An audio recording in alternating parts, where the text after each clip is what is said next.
Welcome to Wildly Unplugged, sharing stories of nature, conservation, and creativity. Discover what develops when you unplug and step outdoors. Jason, thank you so much for being here today. Welcome. Thank you for having me. Greetings from down under. So, you started your career off as a zookeeper at Royal Melbourne Zoo. What was that experience like? And then why did you decide to transition to photography? Well, I actually started photographing when I was 8 using my mum's little compact camera. And then during high school, I just fell in love with the medium. I always drew and painted back in the day, but not your wonderful work, which I can see in the background, but mine was surrealism and things like that. And when I finished high school, I studied the sciences and art all the way through. So I was fortunate enough to be offered a position as a zookeeper when I turned 18. So I finished high school and all of my tertiary degrees were done whilst I was at the zoo. And ironically, in my first high school excursion, I was left behind by my class at the zoo. So they left the zoo. I was still at the zoo. And then 6 years later, I walked through the gates as a zookeeper. So zookeeping is quite a surreal pastime. It's you spend your time with non-human species more than you do with our own species. What animals in particular did you work with? I specialized in carnivores and primates predominantly. So big cats, I was the big cat keeper for many years, and but lots of small carnivores, bears, things like that. And then when I transitioned to primates, it was gorillas, orangutans, all the arboreal primates, the tree dwellers and things like that. But throughout my 12 years as a zookeeper, I pretty much worked with every species, and I had dozens of tanks of snakes and frogs and everything at home. And it's quite an obsessive, all-encompassing career, really, being a zookeeper. It's not your usual career, that's for sure. I relate with you in a few different things. When I was younger, I got left behind at our science center during a field trip. I got lost and they left me. And then I worked in an aquarium. So I find that diving with sharks in an aquarium setting, I really got used to some of these bigger predators. Do you find that your experience as a zookeeper and that kind of one-on-one up close helped you when you're out in the field? Very much. That's a great question. For me, Australia's famed for its snakes and spiders and all of those sorts of things. So where my parents bought their first home, they were only the second house. So there was lots of wetlands and everything. The burbs hadn't reached there. So my father was a long haul truck driver. He was always finding on the road animals that had been injured, owls and snakes and reptiles and tortoises and things like that. So I grew up in a halfway house for wildlife anyway. We had kangaroos, we had all of these things. So by the time I went to the zoo, being around wildlife was normal for me. And then my studies were in the animal sciences and working with wildlife every day. So that when I started traveling and working in remote locations, that was really all I'd ever known was working with wildlife. And I actually, for many years, refused to take a picture of a person. I'd go away for months and I'd come back with no people pictures, and it would drive editors insane. But you learn to do that. It takes time, though. Yeah. I was looking through your book, Icebergs and Iguanas. There's a picture of a little girl under an umbrella. How do you set up a shot like that? Is that just something and you are just able to capture it in the moment? Yeah, most of the shots that I tend not to stage shots. That particular frame, I was sitting on the shores of an Andean lake, so in the Andes in South America, and there was an active volcano to the left, and the sun was going down behind it. Can you hear that sound? Uh-uh. Oh, okay. We've got 10 puppies here. So if anyone hears any strange sounds, it's the puppies, and one of them's having a very intense dream at the moment. It's all very cute and chaos. But so I'm sitting there, and that young girl walked out of the darkness, literally walked up to me, sat down in front of me. I had the camera in my hand. I lifted the camera, took the shot. She didn't say a word, thought I was boring, stood up and walked back into the darkness again. And that's the frame. Knowing what to do if that moment happens is, I guess, what differentiates professionals, and I'm touching wood here, from amateurs, is that in those moments, you know how to set the camera up or read the light or the settings that you need. But yeah, she came in for a matter of, she was there for less than a minute and walked away. But whenever I do those shots, whether it's wildlife or people, you really need to know your gear well, and you need to be prepared to capture that story or see the story and then translate it through the image.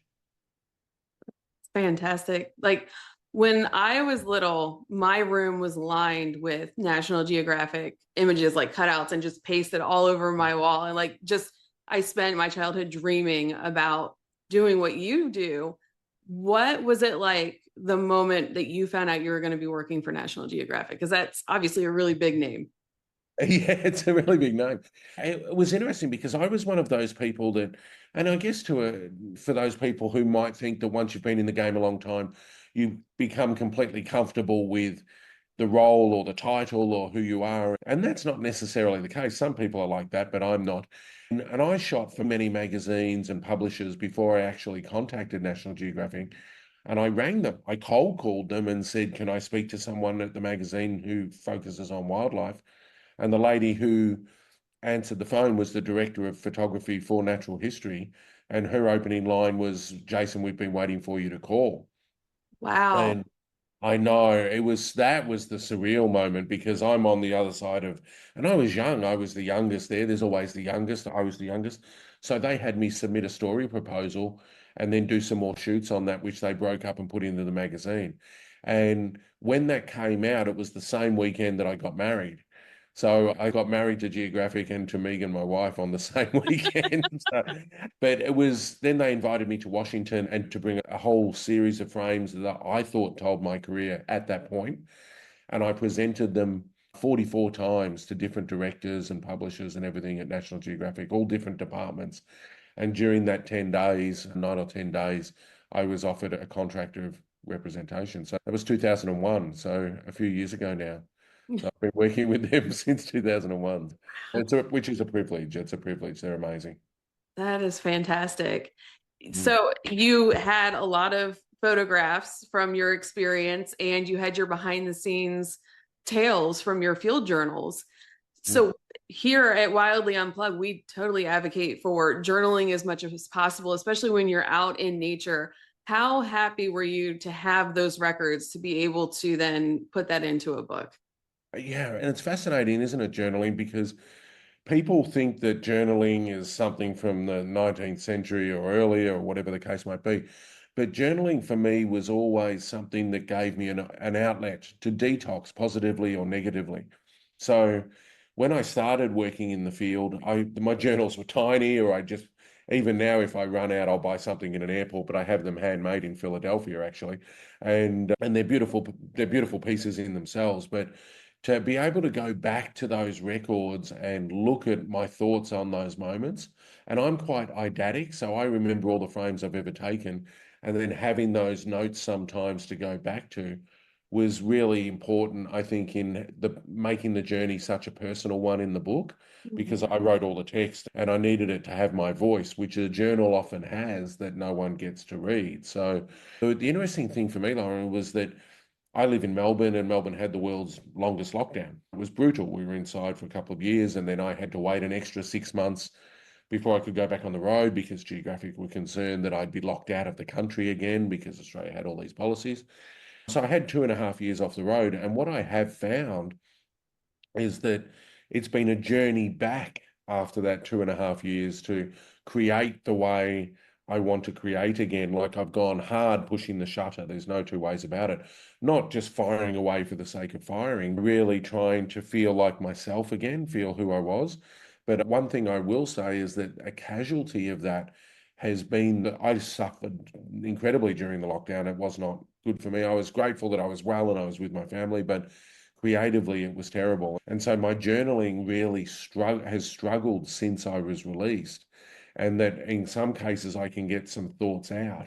And then in other cases I can't. And I start a journal entry when I start an assignment, and then I'm not connected to it. So I stop writing. So I've got all these fragmented journal entries since I got back on the road. And then but the experiences have been amazing. Does that make sense? Am I explaining that well? It's that the journal was such a personal thing for me that I became that link, I guess, that link, as people would understand it, to a website or whatever, that link between my mind journaling and the creative part of pushing the shutter and making the images has been damaged and early on very much broken. So I'm looking forward. I go back to Antarctica on the weekend for the next month Wow. And that is always a place where, due to the nature of the landscape and things like that, the days are long, the sun doesn't go down.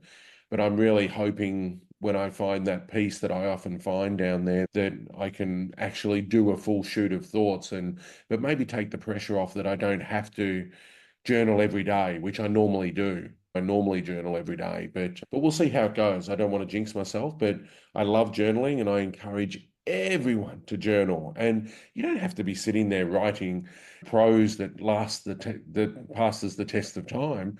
It's really a way of expressing yourself that often with nature gives you a moment's pause to actually think about the experience that you've had. Whereas you might find that with painting and illustrating, but I think when with photography, it's such an instantaneous thing now that people don't often connect as deeply with what they're making as potentially they could be. I hope you are able to connect the dots for yourself again in your journal. And I always tell the kids when we're out in the field, like, when they don't know what to journal, I'm like, whatever you feel like, if you want to make a map, if you want to write a song, it's whatever you want to do because it's for you and it has to Yeah. make you happy. Otherwise, there's no point in doing it. No, that's right. And for me, some of the stories in I Speaks to Iguanas, some of them, the premise for it was me thinking about stories that meant something to me personally. Because I've been on the road a long time. I've been on the road 30, 40 years. And I made a list without looking at pictures, and then we started selecting stories to start. So if things go to plan, this will be a trilogy and we'll journey around the world. But then some of those stories might have been going for 30 years. And you're going back through journals where you might not have been there for a couple of years, and suddenly you're there twice in a year. But and we're old enough, we're parents and things like that. You look at what you've written and then you go, wow, that sounds really bad. And that's the thing, isn't it? Because you see the world differently as you get older. And one of the important things is that, that when we're young, we don't set the boundaries that we set on ourselves when we're older. Who cares if the sky's painted purple or the sky's painted green? It doesn't matter. But when you're an adult, you say, oh, the sky should be blue. And the wonderful thing with journals is it sets you free to do it as you want to do it. And I'm like the journal's with me on every trip and I make attempts. But also too, I was so focused on finding that connection between myself and my craft again that I just think that there wasn't a lot of area left for a second form of craft whilst I've been on this journey coming back from the lockdown. Definitely changed a lot of people. When you Mm. were reliving your experiences in your journal, was there anything that you had forgotten about? Yeah, I think it's funny because yeah, there was a few things like even with the ship breaking story, I was going back in a terribly difficult story about men dying and the ships getting broken up and all of these things. But also too, to my point before about how you sound, it was so hard to do that over a couple of years. And they didn't want me there. And when you're working in India, it's very difficult. Life's tough, and the people are robbing you and doing whatever. And so you write some things in your journal where you go, "That sounds really bad," because you're going, bloody Indians, they keep stealing, or whatever the case might be. Where I've been there probably 20 times, and I love the country. I've got many friends there. But in that moment, you get taken back to that frustration, or to that illness, or to that experience. And for me, as I said, it's a very personal journey. So there were things that I did come across where I went, wow, that's right. And sometimes many times they're not images connected with those thoughts and emotions. It doesn't have to be that. It's just that that detox. And when the stories are tough, a journal is a great way to when you're crying over whiskey at night because you've seen something horrific, a journal is a great way when you can't call home and no one understands anyway because you're in such a place that they can't relate to, that a journal can be that other person that you share that emotion with. And there was a lot of things I laughed at, sitting there going, yeah, I've not really been that bright in my life. I've had so many diseases and rebuilds. And when you go back through the journals, you go, yeah, wow, I might have to smarten up at some point. It makes for some great stories in a book. Yeah, it's correct. It does. Yeah. And so from your idea, like what sparked the idea for you to even start the book? And from that idea to publication, how long did that take? Yeah, fantastic question. Geographic, my archives of my images in the Geographic archives are very large, just by the nature of how I shoot. So it's not that I go brrr and take a million pictures. I shoot less than most of the people there. But the way I tell stories is quite diverse. So when they do the edits, they take a lot of pictures that they might be able to use for the next 100 years. And every year I would go across to Washington, where we're based, and my editors would say, "Where's the book? Where's the monograph? Where's the this?" And this went on every year for probably about 10 years.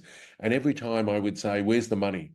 Because if I have any money, I'm going to put myself on a plane to capture more material, which you're then going to use to make the world a better place. So there was this juxtaposition. And then eventually a couple of friends turned around and said, "Look, just bite the bullet. You've got like the equal largest collection in the archives there, not necessarily in life, but in the archives, the equal largest. And there's so many stories, just bite the bullet." And so, not knowing that COVID was going to hit, I built a team. I said to Geographic, we changed company hands. So we got bought by Disney. We're part of the Disney family now. And so lots of things changed there. I didn't want to wait. They asked me to wait and the book division. And I said, "Look, I'm just going to move ahead. I'm excited now. Let's see what happens. You guys are transitioning, as they say in corporate world." And so I built a team of 8 people with people who had worked for Geographic before, other editors, designers, everything like that.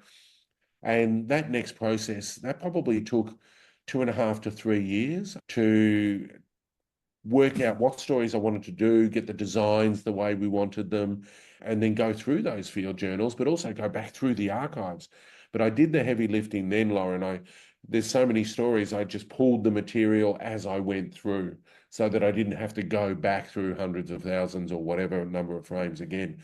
And publishing's a journey in itself, because you learn that you can't have everything that you want in a book. Either the gutter in the middle's in the way, or the format doesn't lend itself to it. And that was one of those scenarios with the Serengeti story and the Antarctic story and the Amazon story. They will be books in their own right at some point, because they've been going for decades. And so I couldn't give everyone everything I wanted, because they're now a story amongst other stories. So for people who might be listening, no, it doesn't get any easier to cull your babies. It does not get any easier. If I've been in the Serengeti for 30 years and there's all these shots, I go, wow, people will love that, people will love that. But do they work in a smaller story format? Not necessarily. So that was learning to let go, was, I think, or trying to learn to let go, maybe is a better way of putting it, was part of that process that I'd not had to go through too many times before. Because when you work with editors, the editor is paid to know what to do. When you have some input, but at the end of the day, an editor is making that decision. So it's one of those scenarios where, when I had control with the team, other people had to help me let go. So I'm just one of these. Oh, She's stop it. Yeah, So, we've got 10 Groodle puppies, and our dog's a Groodle, and the father was a Border Collie show dog. So this one looks a bit border, but the others don't. oh, so cute. Yeah, she said she was crying at my feet. So yeah, so the process is something that I often encourage people to do in storytelling when they're doing storytelling, whether that's through any other medium, is try and think about how people who weren't with you might be able to join you on that journey. How can you take them with you on that journey, by visually or with your words or something like that? Because of course, not everyone gets to have the same experiences as everyone else does.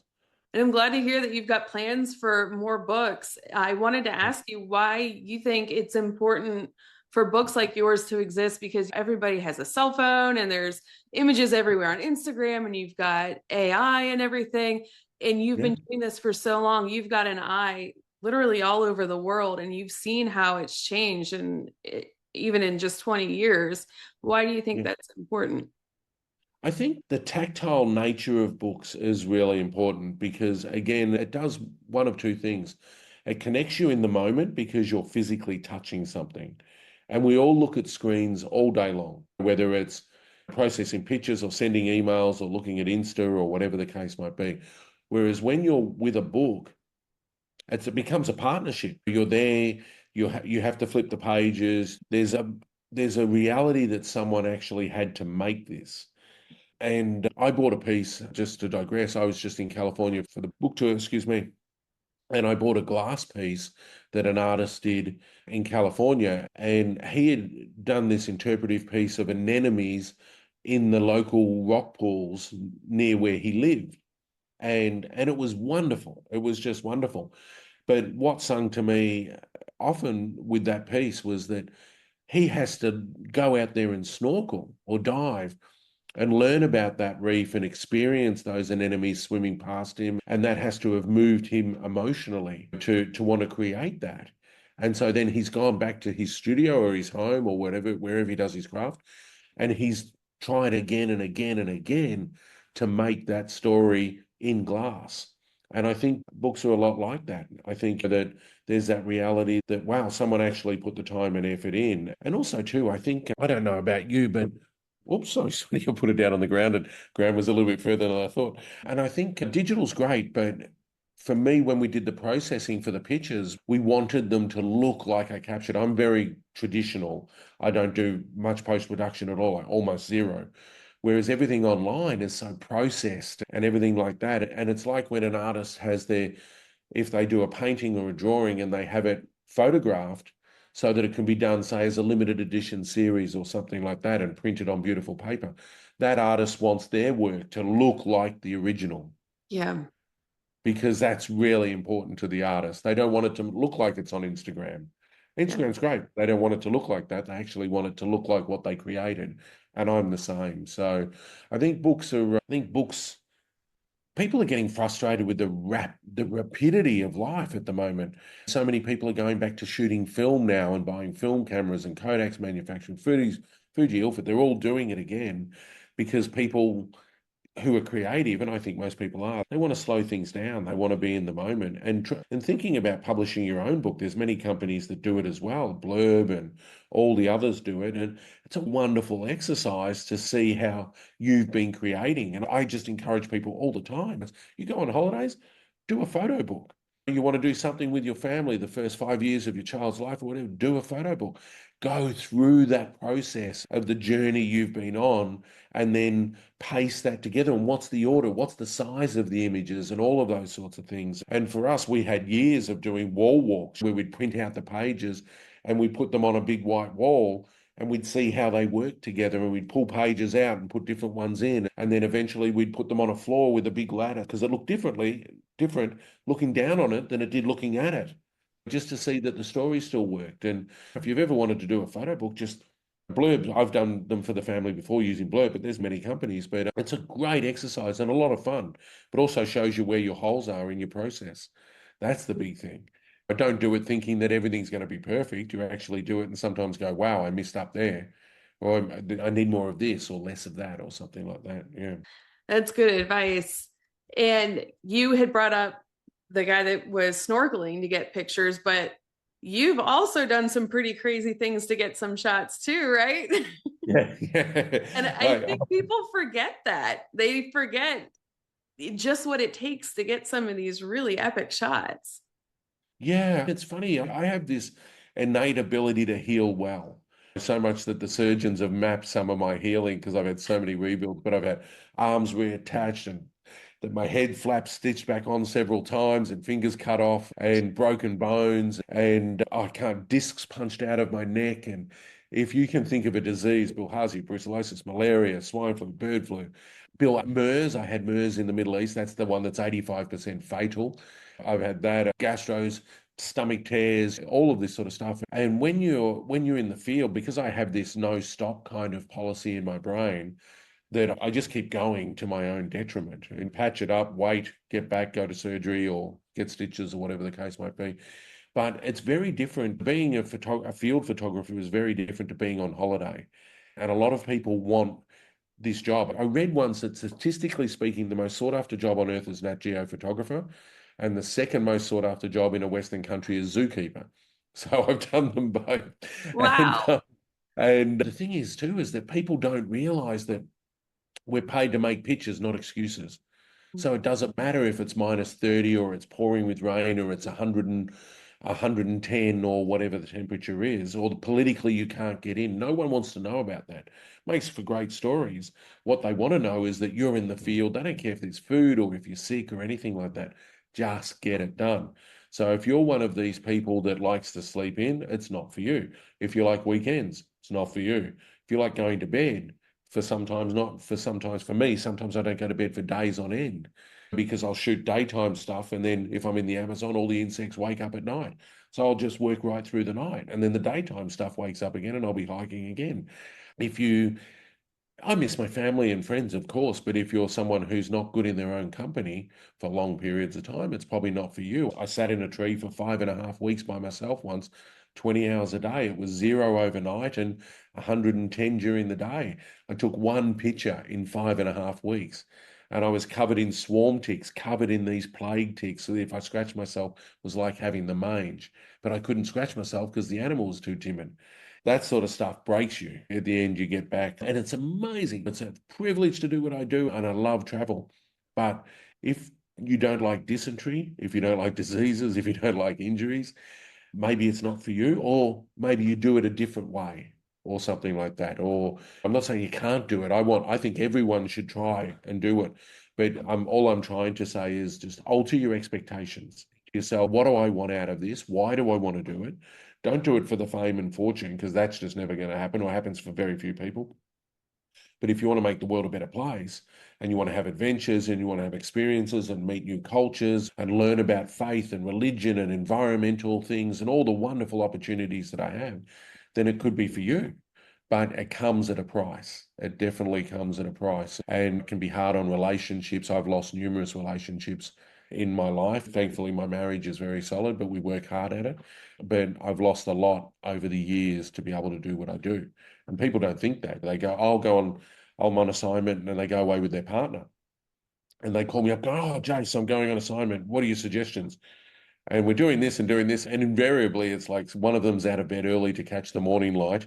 And then they come back and sit by the pool for the rest of the day, have a few beers or something, and then maybe go out in the afternoon. And I go, yeah, that's just not going to work. You're not going to get the work done. And I hear it both ways, male to female. I've heard all the combinations and permutations, and they get upset. Oh, I know. Boy, do I know. I know because I've made all of those errors myself. It's a very big commitment to be in the field, especially regularly. And you need to make sure everyone's on the same page if you're going to do it.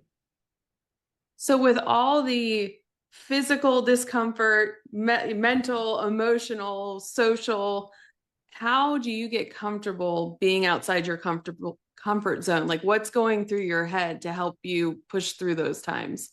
Yeah. I mean, for me, I think the more unstable something is, the better I function. Megan, my wife, would say he's amazing in a zombie apocalypse, terrible in everyday life.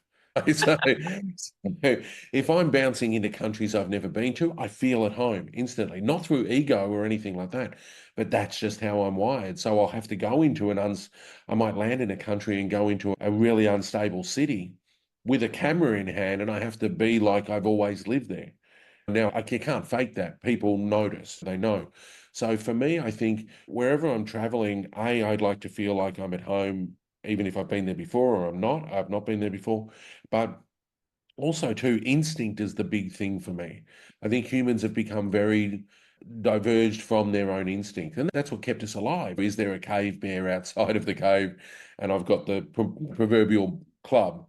Mhm. Now people walk across streets looking at their phones, not even thinking that a truck could be coming down on top of them or whatever. So for me, I'm very much aware of the space I'm in, whether I'm with wildlife or whether I'm with cultures, that whether the culture is welcoming, not welcoming, whether I've got to make those connections. And I'm very engaged with the people that I work with. So I can't expect them to share their lives with me if I don't share my life with them. For me, it's a default position, whereas I will come home and I live in a little heritage area in Melbourne, very close to the central business district, and it's lovely. But I could be sitting in the car for several kilometers to get to my office, and I'm like everyone else going, why don't you drive?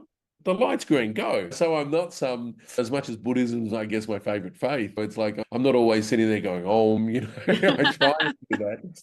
But I do that better when I'm in the field, even if it's a difficult situation, than I do when I'm at home. So I try and bring that tranquility I often feel in the field. I try and bring that to home rather than home to the field, if that makes sense. So it works better for me bringing the field back home than the other way around.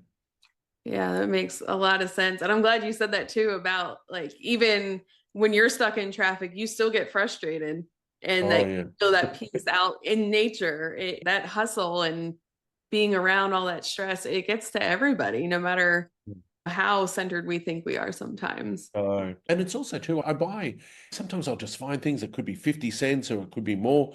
I'll find sort of something on that'll go around my neck or something on my wrists or something like that. And I invariably, most of the time, remember where I got those things from. But all of them have a different emotional connect for me. So this is quite hippie-esque, but depending on the day, sometimes I might put something on that I do need that calming. And then other times, there'll be something on that just reminds me of a place. I don't wear something every day, but I definitely know that if it's a day off and I need to feel quite centered, there's a couple of pieces that I will wear because it takes me back to that place. It takes me back to that place. What is your favorite place to remember? My soul place is probably the Serengeti in Tanzania, the national park. And it sounds like a bit of a Lion King cliche, but I started working there when I was so young. And that's what changed the path of my life, just being in that park, which is the size of Belgium. And there's no fences, and it's wildebeest and lions and cheetah, all those kinds of things. But it was also one of those scenarios where at that point as a young man, and a lot of young men, obviously, we there's that whole 15 to 25 period for men where our brains are developing and there's a lot of testosterone and we're not too sure which direction we're going to go. And I was fortunate. I made that decision as a teenager. I wanted to be a photographer, but when I was in the Serengeti, that really congealed that for me. That time works differently and in nature. That's the thing I've very much became aware of through my life, that you can't push it to happen, it just has to happen. And you can either get on that train or you can fight it, but you just can't fight it, so you must get on the train. It's very much my soul place. If possible, my ashes will be scattered there and maybe half there and half in my favorite surfing break. But I do love it there. And it reminds me in many ways of Australia, where we're such a vast continent. We're the same size as the contiguous US, but with 1/17 the population. So there's a lot of empty land in Australia, and I get that similar feeling there, except there's different wildlife, of course. Very nice. Now, for someone who was interested in wildlife photography, what advice would you have for them to get started? Yeah. So everything's a photo. That's the bottom line. If for me, I get paid to make imagery, to find imagery. That's my gift if I had one, and reading natural light. So my a couple of tips I would say is forget post-production. Just no one cares. Yes, they might love it on Instagram, but if you want your work to be picked up by an editor, they want to see the raw file. They want to see the original capture. So I barely know anything on Photoshop or Lightroom or anything. I've had staff over the years, but I'm interested in the actual capture. So that's the first stage. It doesn't matter if it's a flower in your garden or a leaf or a raindrop on a winter's day or a snowflake or light off a snowdrift because you're in winter at the moment and everything like that. There's always a frame to be had. So just stop yourself, just pause if you've got time. If it's a bird flying, it gets more difficult. But try and think about that frame. What is the story you want to tell? Lead people into the story, not out of the story. So you want your lines in the composition bringing people in. And then think to yourself, is my exposure right? Is it wrong? I judge competitions for people sometimes. And I was just recently a judge for the Travel Photographer of the Year, which is a big global event. And some of the raw files that we saw, the original captures were terrible, like terrible. The composition was okay, but everything else they'd had to manipulate the pictures to get them back. Now, Hmm. immediately that's going to get you disqualified from a good competition. You shouldn't be able to do that. So I think for beginners, just remember that every frame does make you better. It's a bit of a cliche, but at the back of the book, there's a thought process that I go through with every frame that I also used as my judging criteria for a scholarship I ran for Geographic for about 9 years. So in the back of the book, it says, is the picture doing this? Is it adding something to photography? Is it da, da, da, da? Because I want my pictures to do the same. But the number one rule I think I have in photography or in art, or it doesn't matter, but since we're talking photography, there can only be one thing in your frame. So what is the one thing that made you want to take that picture? Now, that one thing is you, it's your connection to the frame. So, is it the reflection on the leaf, or is it the way the animal's turned, or the color of bird? If it's a bird at a winter feeder, for example, it doesn't mean that it's the whole bird. Think more analytically. Is it the red breast, or is it the shape of the bill, or is it how the snowflakes are forming around it? Find that one thing in every frame that you take, because there's always one thing. Yeah, sometimes the sky's beautiful at sunset. You go, I just love the sunset. Okay, fine. But even then, if you dive into that, there's probably one cloud that you love more than everything else. Put that one thing into your picture and then build the rest around it. So in my frames, there's always one thing that made me want to take that picture. And that's what I'd suggest as a good starting point. Mm. So, what is your absolute favorite photograph that you've ever taken? Oh, wow. It's too early in the morning for a bottle of wine to have that thought. Um, but look, probably there's so many. And the interesting thing in the book, so often the frames are the last frames on the last day or something that you get. People tell those stories, but it's so true. But there is a frame in the book, in the Serengeti story, and it's got a giraffe in amongst a wildebeest herd. And the sky behind the giraffe is ashen grey.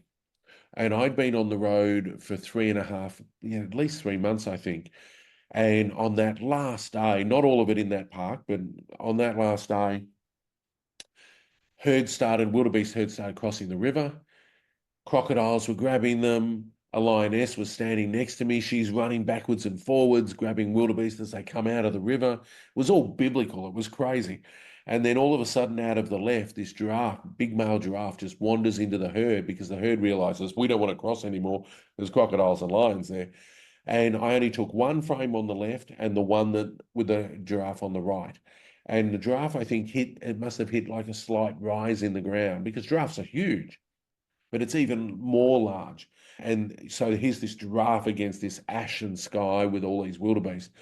And when I took that shot, that was one of those spiritual moments for me where I could hear the universe singing. It was like, it was so monumentally beautiful that every time I see that shot, and I took that photo in 1992, more than 30 years ago. And whenever I see that shot, it takes me right back there. And as much as I've got many beautiful frames in that national park since then, when I look at that was like the cement that changed, was that shoot I told you about that changed how I saw the world.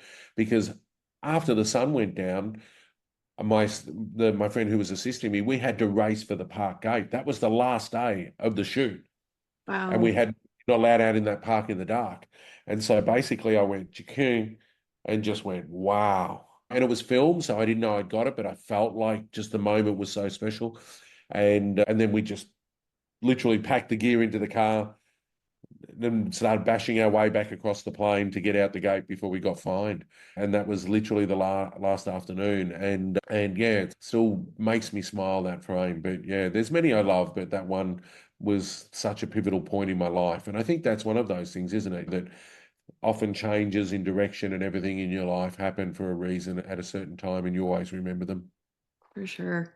Do you Mm. have any images that you thought you caught a perfect capture and either you ran out of space on your card or your battery died or it just didn't catch on film? Yeah, many. Yeah, we call them the ones that got away, the OTGAs, Mm. the ones that got away.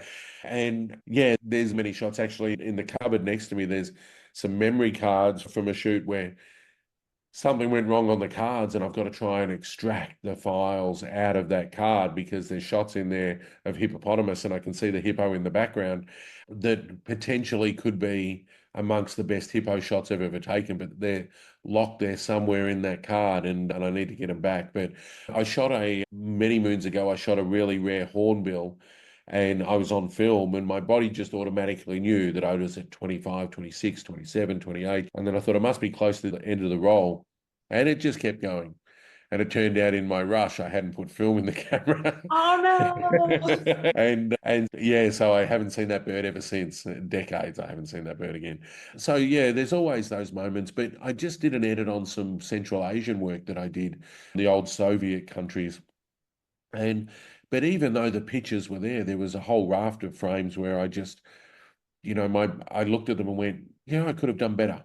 And you should have that thought from time to time where I thought, okay, that really works, that really works. But what the hell was I thinking with that? What is going on? And there was quite a few of those. And it was interesting to do that exercise. And I think the God of photography needed to give me a kick in the backside, I think, for that shoot. I think there was a lot of great stuff, but I think I just had too much on my plate and too many roles, too many responsibilities. And I thought I was on my game, and I wasn't on my game as much as I believe I should be on my game. Everyone else loved the work, but you need to be hard on yourself, I think, to stay focused.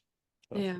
Especially after this many years. And that's the other thing too, Lauren, is that you never want to go away. You don't want to leave your kids. You don't want to leave your family or whatever. I love the travel and the adventure, but when I'm working, I'm in the field and I'm missing them, but I get it done. But you don't want to be away and then not maximizing those opportunities. You want to be out there working hard, getting it done, so that when you come home, you're not sitting there looking at the computer going, what was my head on a swivel? Why the hell is the horizon doing that? Or how did I miss that? Or something or other. You don't want to be in that scenario. It's not a good feeling. Yeah. Jason, I could talk to you literally all day. I hope you come back when you publish your other books and tell us all Yeah. about where can people pick up icebergs and iguanas? Yep. It's now available on Amazon, Barnes and Nobles, potentially lots of bookstores around the US as well have it. And but yeah, but all of the major online players, if America's so good at doing that, you can pick up icebergs to iguanas there. And then my socials, like I said, I'm on so many planes, I sometimes fall a bit behind. Everything's under Jason Edwards NG, the letters N and G for National Geographic. I'll bounce to Antarctica on the weekend and see what I get down there and try and if I can get some bandwidth from the ice, I'll put some stuff up. Otherwise, I'll do it when I get back. Very good. Looking forward to seeing that. And before we go, what is one tip you have for someone that would like to connect with nature? Yeah. I think the most important thing for me connecting with nature is allowing myself to be in the moment. It sounds so obvious.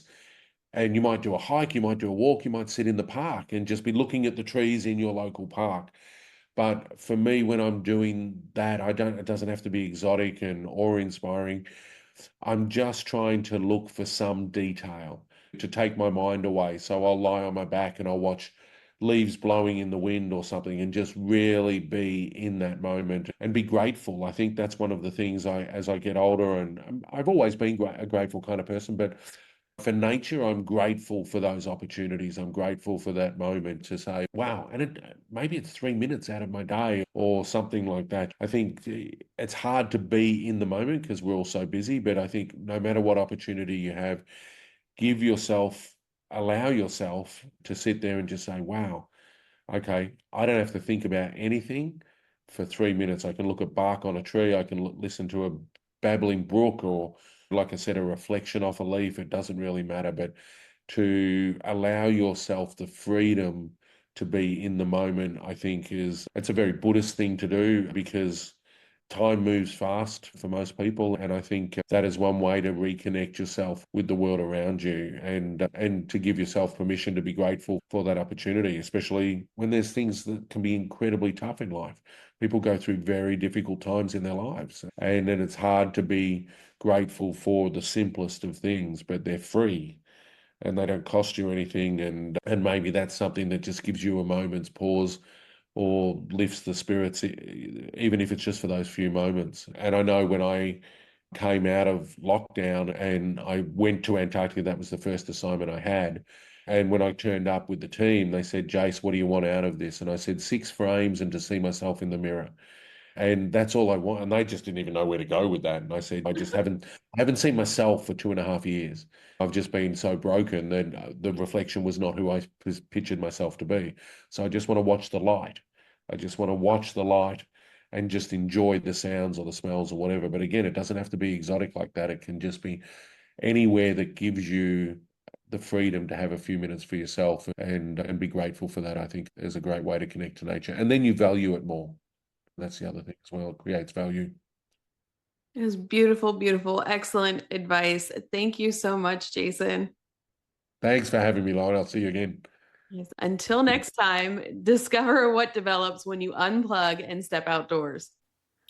Wildly Unplugged podcast is a production of Wild Development Studio. The views, opinions, and statements expressed by individuals during Wild Development Studio's productions do not necessarily reflect the views or opinions of Wild Development Studio or its affiliates.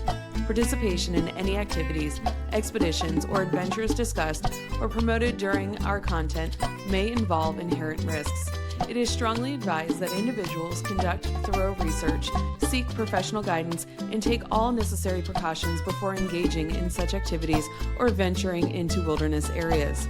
Wild Development Studio, its representatives, or employees shall not be held responsible for any injury, loss, damage, accident, or unforeseen incident that may occur as a result of participating in activities inspired by or discussed in our content.